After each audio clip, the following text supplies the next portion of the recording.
finish like a whole article and realize you remember almost nothing. Oh, yeah. Like you skimmed the whole thing, like my brain just went on autopilot. Yeah, I think we all do that. It's like I'm doing it more and more these days. Yeah, it's a real thing. It's funny you should mention articles because that is actually what we're diving into today. Okay. We're looking at Cada vez más complicado leer, which translates to increasingly difficult to read. Okay, yeah, the title is already got me a little worried. Yeah. But it does mention how even like those elite university students, we're talking the best of the best. Right. They're having trouble really like engaging with complex text the way that maybe they used to. Yeah, the author brings up an example of Nicholas Dames. He's a literature professor at Columbia University. And he was saying that students are just not prepared to grapple with some of the material in the same way that they were before. Which is kind of wild when you think about it. These are, like I said, some of the brightest out there. So what's the deal? Like, what's going on? Well, so the article actually highlights some statistics from Mexico's National Institute of Statistics and Geography. Okay. INEG, it's called. Okay. They found that Mexicans average a mere 3.2 books per year. Whoa. 3.2. Okay. Yeah. I know I should be reading more, but wow, that puts things in perspective. Yeah. Is that pretty common, you think, for most people? I think so. It's not just a Mexican phenomenon. This is something that we're seeing across the globe. The article attributes this to things like the rise of technology and the sheer volume of information that's constantly being thrown at us. Yeah. How much time do you spend, for example, scrolling versus reading? Oh, scrolling wins every time. Yeah.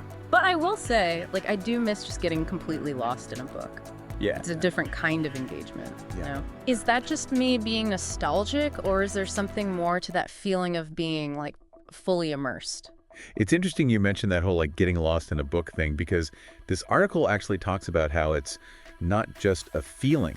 It actually like helps us develop certain skills. Yeah. You know what I mean? Totally. It brings up the work of neuroscientist Marianne Wolf.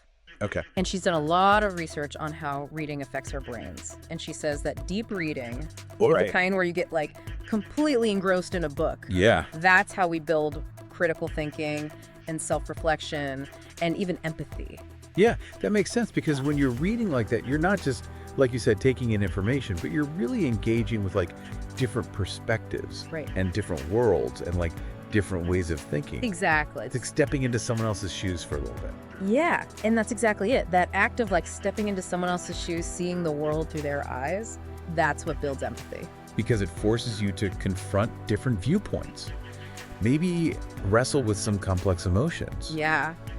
And ultimately, it just broadens your understanding of what it means to be human. Which I feel like is super important these days. The article even says that these skills, like being able to connect and imagine and think critically, they're not just like bonuses, they're like essential Right. for navigating the world that we live in today. Exactly.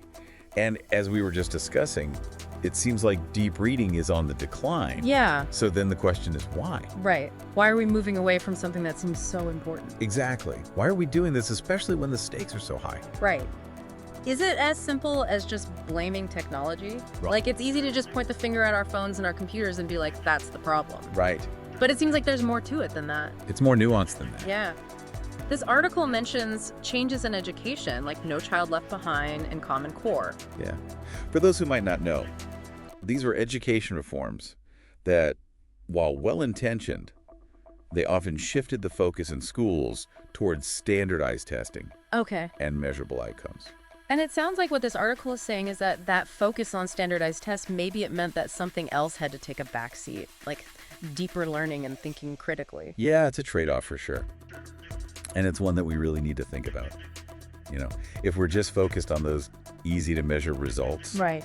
are we accidentally like throwing away the ability to really understand complicated ideas like this Yeah. article suggests, you know? Yeah. Are we choosing to be fast and efficient instead of actually trying to understand? It's kind of scary when you think about it. It is. Like, if reading shapes how we think, yeah, then if we just stop doing it, what happens? it's a big question. It is a big question. It really is. And I think it kind of gets at this idea that if we're not careful about how we consume information, it could have these like huge consequences down the road that we didn't even think about, you know?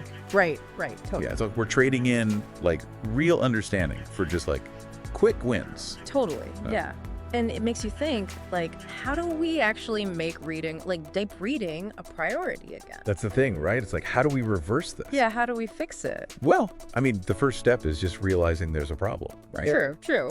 Like we're doing here, so that's Yeah. good. But I think it's about being intentional, you know? Like, think of it as a muscle. The more you use it, the stronger it gets. Even just a few minutes every day of really focused reading can make a difference. I like that. It's like a workout for your brain. So instead of scrolling on our phones, we should be scrolling through a good book. Exactly. Love it. Any other, like, practical tips to help fight that urge to skim and actually get into, like, deep reading mode? Yeah, for sure. I think finding a quiet space really helps. Okay. Like, put your phone away, get rid of distractions. Yeah. And don't be afraid to start small. You don't have to jump into like super long, complicated books right away. Start with something shorter, more engaging, and then work your way up. Right. Like training for a marathon. You don't start by running 26 miles. Exactly. You got to work up to it. Right. So it's baby steps, find the right environment, and just make a conscious choice to really read instead of just skimming. Yeah, Easier said than done, but I think it's worth it. definitely worth it. And I think the biggest takeaway is that deep reading, it's not just about like cramming information into your brain. It's about really engaging with ideas and seeing different perspectives and challenging yourself, you know. It's a journey and it's one worth taking. I love that. Well, that about wraps up our deep dive for today. But we want to keep this conversation going. What about you? How has your reading life been? Found any tricks to help you focus in this crazy world of distractions? Let us know. Share your thoughts, your tips, your struggles. We're all in this together.